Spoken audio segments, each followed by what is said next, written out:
Good morning and welcome back to Planet AP. If you're new here, it's crazy out here, but you're gonna love it.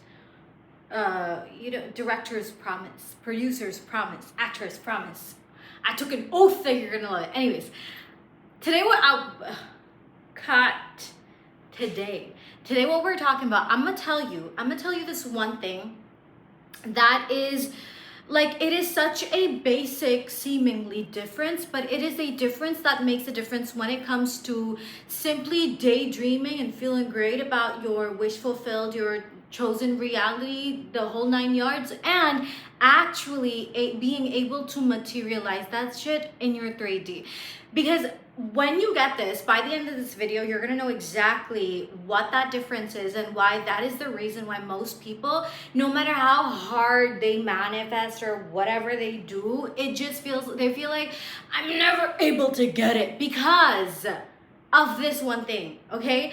It's such a key difference and it's so underspoken of. So I'm gonna tell y'all, I'm gonna give you the whole tea and how to fix it, okay? By the way, this Saturday I have a live webinar happening. It's called Launch Your Illogical Life. It's absolutely free. It's gonna be on Zoom. It's not gonna be a webinar, so it won't be live streamed on YouTube, but you can go to the link below and join it. Coming back to this. Now, a lot of times, and especially if you're someone who's been in the manifestation space for a while, right? Quantum leaping, the whole fun stuff, right? You've heard the term thinking of your wish fulfilled or thinking from your wish fulfilled. Now, for most people, what keeps them stuck from the reality they're in, where they're like, daydreaming about this and actually living that reality in the 3D. What keeps them stuck is this. It's like a barrier. Because the thinking off is so different than thinking from your wish fulfilled. And for a lot of people, this distinction feels very vague. So they're like, but what's the difference, right? And I'm gonna tell you what the difference is, okay? So for example, now you're over here, okay? This is what most people do, okay? They go like, I wanna manifest, I don't know, hella money, okay? Whatever that amount is. And they're like, every day, I'm gonna they even actually have like a little scene they loop in their mind, okay? They'll sit there and they'll be like, chillings, and they play this scene and they're feeling it all and they're just like, yeah, okay, I can feel it, this feels real. But here's where this thing doesn't work for them. Or even if it does work, it's like they give off, like, instead of like 100% of their frequency, they'll give like maybe spurs of it. So like 20% here, 30% here. And so they manifest like some things, some shifts, but not the full vibe, okay? And that's because they think about it. In fact, when they're visualizing, they may even like be looking at it through their own eyes and feeling like, yeah, this is really good. But on a day-to-day basis, on the level of their consciousness, what they do is that they still believe that I'm here, this money is there. And that's why to bridge this gap, I need to manifest it, okay? And so then when I manifest it, then this money will be in my 3D. And so what they keep doing is that they do a little process and then they check. Is it here? Is it here? Is it here? Is it here? Is it here? Here? And it's not here. It's not here, okay? And I'll tell you why it's not here. Because, okay, now let's take it up to an analogy. Y'all know I love my analogies, all right? Let's go over here, okay? Imagine, do you remember when we were September? Okay, here's what I want you to get, okay? Because I swear to you, and I mean this to every single one of you, especially you, if you're someone who has commented, texted, emailed, DM'd me about the fact that, Anna, no matter what I do, like I'm just not able to get it, okay? Because you are probably pulling this off, okay? Not even probably, you're definitely pulling this off because and you'll know what I mean by the end of this video, okay? So we're fixing you up tonight, okay? Now imagine this. Remember, one of the things that I always tell you is creation is finito, is finished. Finished, okay? So I got an analogy for you actually. You know those motion sensor lights, okay? So imagine that, to be honest, I have no idea why I drew it complicated when I could have drawn boxes, but we vibe, all right? We vibe. Okay, so imagine this is like a map of a hallway, all right? This is a big fat hallway. And every hallway has its own like motion sensor light, okay? Every area of the hallway, sorry. So these blue that I'm drawing are lights, okay? We covered it all. All right. Now, these are all what? Motion censored lights. Okay.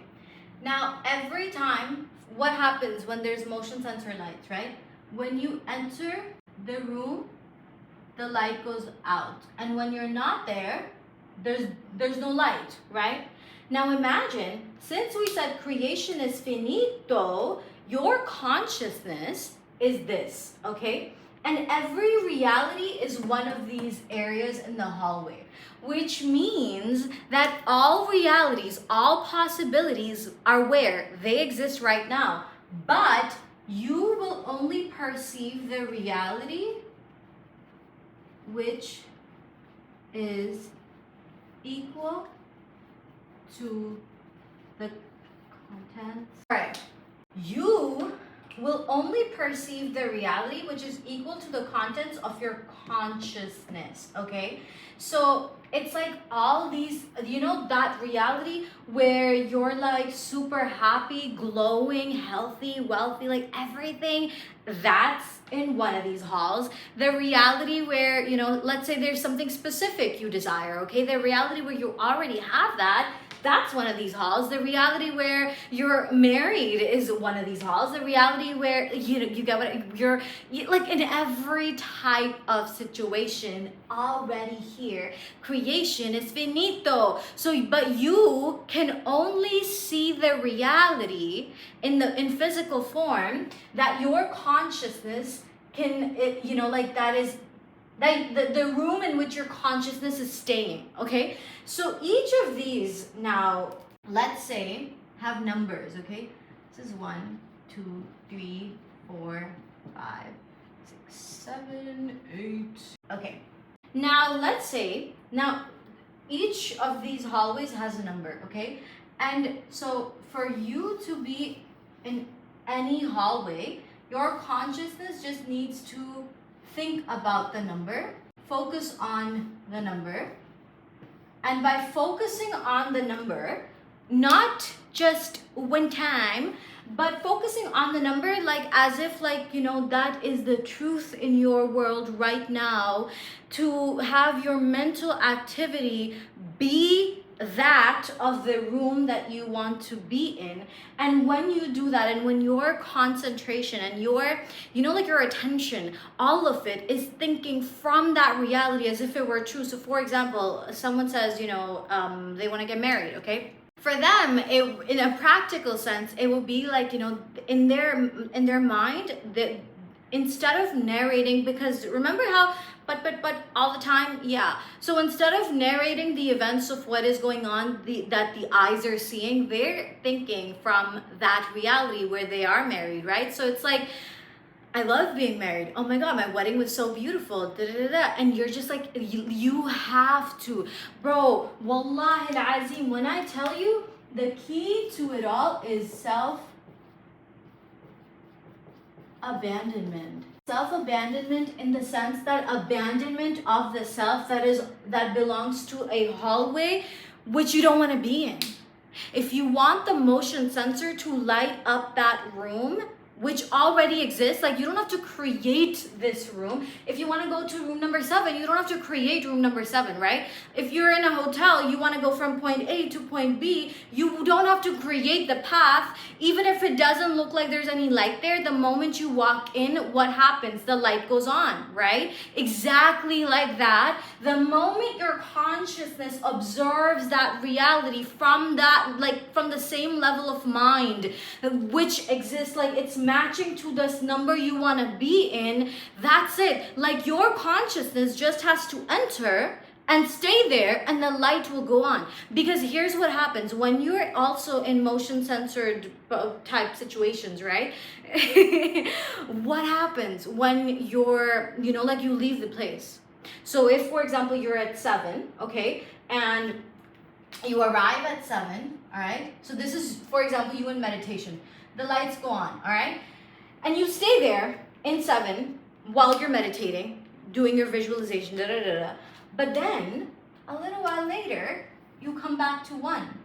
7, lights in 7 will go out again. Do you get it? Like, for you to continuously, consistently be able to perceive that reality, you have to stay in that state of consciousness instead of going from 7 to 1 and 1 to 7 and like, what are we? Is this like a dance routine? No, it's not. It's not, okay? So what you gotta do is you gotta think equal to that state of consciousness and stay there. Stay in hallway 7. If you wanna look around in 7 and stay there, get a freaking room in hallway 7. I don't know, whatever you want, right? But it will only stay lit up to the extent that your consciousness observes it. Because the world, your world, is your consciousness objectified. Whatever goes on around here, whatever your attention, whatever your, like, it's like your attention, think about it, like it's holding on to different things. Like, like, think about this. These are different realities and different truths that your consciousness is like holding on to, okay? So if you don't want it to hold like purple and orange and blue and red, what you gotta do? You gotta give it something else to hold on to. You have to change that, right? And when you switch from this to this within, it switches without. Because let me tell you something. Because that, the fact of the matter is that you literally, when I say that you don't have to do anything to get that whatever it is you desire, here's what you gotta understand. And I know I've like said this a million times and I'm gonna say it a million more, but like, bro, your free will, right, here's what it is and here's what it's not, okay? So I'll tell you what it's not first. Your free will is not your freedom to act or do things. Your free will is not about your freedom to act or do things. It has nothing to do with your third dimensional physical realm. People think that their free will is about, oh, if I want to like get up right now and do that thing, I'm gonna do it. If I want to, talk to that person, I'm gonna do it. None of that is actually free willed. That is predetermined. And you know what determines it? Your actual free will. Because your actual free will is your freedom to choose your state of consciousness. By state of consciousness, what do I mean? It is your freedom to choose which number of these rooms you want to be equal to. Do you, in your that's your free will. Your free will is that God has given you is that, okay, you got infinite realities to choose from. Choose one from your mind and I will play it on the screen of your life. What happens in the physical world, even the actions you take or don't take, the people you meet or don't meet, the conversations you have or don't have, the stuff you post, don't post, everything comes as a byproduct of you collapsing being one with the room that you've chosen with your consciousness. It's nothing that you have to think about, plan about, do not, like there is, when I say that there is no physical action you actually need to take, it means that the physical action is taken through you. You become the vessel for that. It happens automatically. God will inspire you to go to places, talk to people. He will make this world shapeshift for you to be a match for your state of consciousness. But whatever you do from the level of so for example, if you're trying to manifest reality 7, but you're thinking from reality 1, and you think, okay, well, I have free will, I can do things the reality 7 would be doing, that is not free willed, firstly. Because like anything that you do from a different state of consciousness will not get you the results. It simply won't, because you're forcing it. People think that they have to force manifestations into existence. They have to force things to happen in their world. They have to plan and be logical and think, long term about their things. But what does Allah say in the Quran? What does God say? They plan and He plans, and surely He is the best of planner. So then the question becomes, like really let this land, right? They plan and He plans, Allah plans, God plans, and surely He is the best of planners. So He's saying, so for example, okay, let me put this into perspective, okay? Let's say that I'm a really senior writer. I've gotten, many awards for my books and whatnot, right? And I'm like an excellent writer, globally known, whatever. And then one day I get this intern, okay? And this intern comes in and, they're very new to the field of writing and everything. Very aspirational, yes, but they're maybe 18 years old. And I'm, let's say, 35. I'm 26. So, they come in and I'm like, okay, hey, and they're very enthusiastic. You know how kids are, right? Interns especially, very enthusiastic, very oh my God, I just know what the vibe is, right? And they come in and they write this piece on something, and then I go yeah, it's nice, but, whatever, I give them some feedback. So they come in and I'm working on a piece, okay? I'm writing everything. I already have my facts. I've already got my whole thing going on. I'm almost done with it. And then, the intern comes in and says, hey, I wrote a piece for that thing you're working on. You don't have to work on it anymore because I wrote something. And I'm like, okay, let's see, right? And it's just for them, from their perspective, from their level of awareness, it's a great piece of writing, okay? But for me, someone who has way more experience, someone who's globally award-winning, right? I'm not going to publish that, but obviously I won't break their hearts, but I will redirect them, and I'm going to be don't worry about it. I know you're writing it, but and I know you wanted to make your effort known, but I got this. I know, it's so easy for me. What took her, the intern, maybe an entire day to complete took me 10 minutes because it's so easy for me, right? So she can write something and I can write something, and because of the level of experience I have and the lack of experiences they have at their age or whatever, there's going to be a huge, huge disparity in the quality of writing. And that just makes sense, right? Now, coming back to the verse, they plan and Allah plans, and surely He's the best of planners. We're those interns, okay? Those enthusiastic interns where we're oh my God, I know what to do. I will plan about this. I will do this. I will do that, right? And all this time, we're cooking, we're taking, we're, using our effort and our struggle and our, logic, and we're getting headaches and this and that, and all to come up with the perfect plan. Meanwhile, Allah says, kun fayakun, be and it is. And literally like that, He's planned the whole thing and executed it. And we're still so what should happen in step number 1? You know what I mean? So coming back to the intern example, right? Now imagine that same scenario, except when this intern came in, I actually told her, I was like, hey, listen, I want you to spend the day reading through all of these things and do some research on all of this, okay? And I'll connect with you at the end of the day. So when I connect with her at the end of the day, she says, well, I didn't do anything that you asked, but what I did do is the piece you're working on, I wrote that. And I'm like, did I ask you? Like, you know, my mind will be like, did I ask you to? Like, what about the stuff that you were actually told to do? And she's like, well, I didn't do that, but I did your work for you. And so, you know, go back to the whole story, there's gonna be a huge disparity. And so similarly, now coming back to the same verse where Allah says they plan and Allah plans and surely He's the best of planners.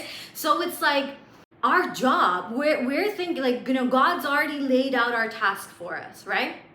Which is this realm, internal realm. And the planning and the execution in the 3D world, that's his job. So every time we go like, you know, I'm gonna meditate, and then you go back and you're looking at the senses and you're letting your attention be grabbed by what your senses are witnessing and letting it like, you know, letting the illusion fool you. And so you go into like a different state of consciousness again. And it's like you're never fixated on the exact reality. You're not thinking from it because you spend more time thinking that maybe if I come up with the right plan, maybe if I plan and I do this and I do that, then I can have the thing, when your only job was to walk in knowing, was to strengthen your faith, to go within over and over and over and memorize that state of consciousness and live from it, think from it, be from it, and God will literally like, you know, instantly inspire you, do this, go here. Your physical you know, self, your physical actions will be a byproduct of you living from that reality, because then you won't be planning, you'll just be executing, because God will every moment download the plan to you. And that's your free will. Is that choosing what state of consciousness am I living from? Because whichever, even when you're living from state of consciousness number 1, for example, the downloads you get, you know, people go like, oh, I had a download to do this, I had an inspiration to do that, I think I should do this. But it's not really inspiration, by the way. Firstly, it's like that they will be like, you know, like it's from the mind, okay? But even sometimes they have these inspirations. You can have an inspiration, but it will serve you to stay in the level of reality that you're currently in. All downloads, all, you know, inspirations that you get are equal to your state of consciousness, equal to the world you are observing within. It doesn't matter what is outside of you. If you can keep this guy in check, if you can keep Frank in check, you can tell Frank to shove it up where the sun don't shine, and you can keep your attention within and continuously bring it back, continuously bring it back. You're going to notice at some point you're not going to need to bring it back anymore, because that has become your automatic pattern of thinking. And once it's automatic, now, like, you know, there's no gap, right? And the world will shapeshift itself. So it's not about thinking off your wish fulfilled, thinking off the desire you have, thinking about the reality you want to be in terms of, oh, that would be so great. But it is literally abandoning yourself to it. That means that anything that, you know, any part of you that would not be in that reality, right? Any part of you, any belief that you have. So for example, your one of the beliefs, you know, someone has is that, you know, you can't trust anyone, or, you know, all men are liars, there are no good men left, or money is limited, it's so hard to make it, or anything like that, okay? And now they're saying wishfully that, well, I would like to have a man's, I would like to have like money, and I would like to have that, but there is a conflicting belief within you, because that version of you, that consciousness, that, you know, room number 5 where that you have that, you cannot have the belief that, you know, any of those beliefs and be that and experience a world where you have the best, most trustworthy man ever, or that you're just, you know, you're printing money in your sleep. You can't have that if your belief system holds like this, the fact that, well, it's hard. you can't contradict yourself. So you have to choose, which world do I want to be in? You have to choose, which reality do I want to give myself up to, and then abandon everything else. To constantly think from that level of reality and know that they plan and he plans, and surely he is the best of planners. So if he is the best of planners, then my job is to simply continue observing and living from that reality. It doesn't mean that you force yourself to like go here and go there. No, it's just that you're so rooted in that reality, you're so rooted in that truth, you're so one with it, that you don't, like, the thinking is off, okay? In terms of planning, you're just thinking from the end in terms of like, I'm just glad that this has happened. Like, create an entire narrative in your head and just like talk to yourself about it all the time. Hear people say things to you about it. Every scene that you tap into should always remind you that, oh my God, like this is a memory and it was so beautiful. And I love that, like it's like that your inner world is more real to you.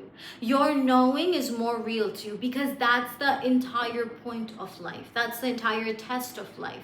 And I keep saying that, it's the test of the unseen. We've it's so fascinating that when I was growing up, I used to think that, one of the pillars of faith is the belief in the unseen, right? And I used to think, well, it just means that believing that there's angels, you can't see them, God, you can't see them, right? But what does it really mean to believe in the unseen? It means to every moment of your life believe in a reality that your eyes cannot see, believe in a faith that only exists in your heart, to believe that God never fails. The only time I fail is when I fail to persist in my knowing of how unlimited God is. Because if you keep dabbling back and forth, if you keep the conversations in your head keep spiraling you back down or whatever else, that's when failure happens. But when our whole test, it all comes down to this belief in the unseen, that even if your eyes are saying all odds are against you, you know that God is with me. God is with me. I could never fail as long as I am like riding on Team God. It's impossible, because no matter what my eyes see, my eyes will lie to me. They can deceive me. And the world, like, I'm only perceiving 0.0000005% of it. So there are so many forces in the unseen. That reality that I desire already exists. All that's happening is the more I live from it, the more I give myself up to it, the more I make it my inner home. God is closer to me than my jugular vein. He hears my soul whisper. So then God's literally going to shapeshift all of this, because it's like it takes a moment. Kun fayakun takes a moment. Be and it is. And it's like, your mind, your heart, they're in coherence about one reality, and you're continuously living from it, and you're continuously knowing it, and you're continuously saying, God, I trust you more. I trust you more than myself. I trust you more than my senses. I trust you more than anything. I don't care what my eyes say. I know that it is done, and I am so grateful for it. Anchoring in that gratitude. Gratitude is such a powerful, supercharging situation type thing, right? Like, it will literally supercharge your shift from one state of consciousness to the other. Because gratitude is the signature that says what? We only give gratitude when we've received something, right? So gratitude says, oh my God, thank you. Thank you comes after what? I give you a gift and you say thank you. I'm so grateful. I do something for you. You say thank you. I'm so grateful. And God says in the Quran, he says, when you are grateful, I will give you more. So that's like a divine cheat code right there, right? Like literally, if nothing else, right? Nothing else, you simply anchor that gratitude in you every single day.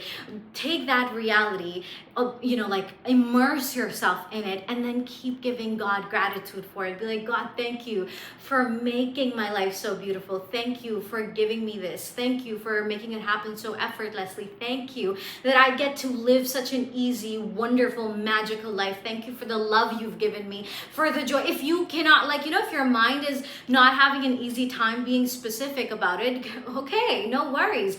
Be generic, okay? What would happen? How would you feel? What would be the general theme of that reality when you're living it, right? Thank you, God. Thank you for granting me my wishes. Thank you for making it as easy as breathing for me. Thank you for flooding my life with your miracles. Thank you for always having my back. Thank you for always making everything easy. Thank you for all, and the more you give gratitude, the more he gives you, because it's the purest signature of receiving. That, when anytime I've given someone a gift, okay, that joy on their face, I'm just like, oh my God, I want to give you more. Like, you're so happy, right? It's so beautiful. And I'm just a human, so think about God, right? When he gives you things and blessings, and a lot of times I think we get so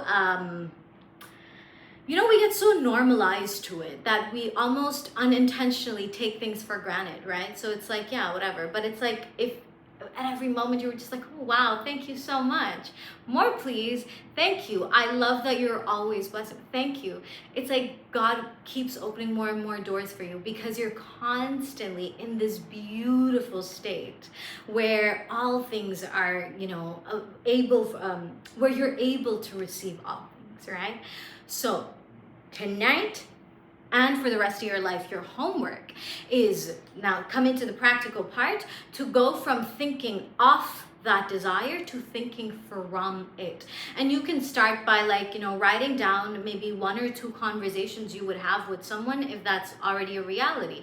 And then you can start that conversation in your mind, and throughout the day, simply just say to yourself, oh my God, I'm so grateful that this happened in my life. Or if something, for example, someone asked me, what if I'm stressed about something and I want to switch into a reality where that's resolved? And I was like, okay, well, I'm so relieved that thing got sorted and everything's so easy for me. It always gets sorted for me. You have to, I swear to you, it is, no matter what your current situation is, it is irresponsible of you to let your Frank think about the situation, because you can never think your way out of solutions and problems. And I mean in a long term, right? You could, of course, a lot of people use their logic to come up with solutions, right? But what happens? They keep finding problems to need solutions for. But if you simply observe with your consciousness a life where everything is resolved and things are just good and easy, and you get to receive with gratitude and with there's this word that's not grace, grapes, with grace and gratitude, right? Then that's it, finito. You, no matter what the problem is, no matter, the only time you continue to experience that in your life is when you continue to let it live here. Tell it, eviction notice, buddy, you are done living in my mind rent free. Come here. Look at that reality that you want to live from, and give yourself up to it. Realize that your inner world is the key to your kingdom.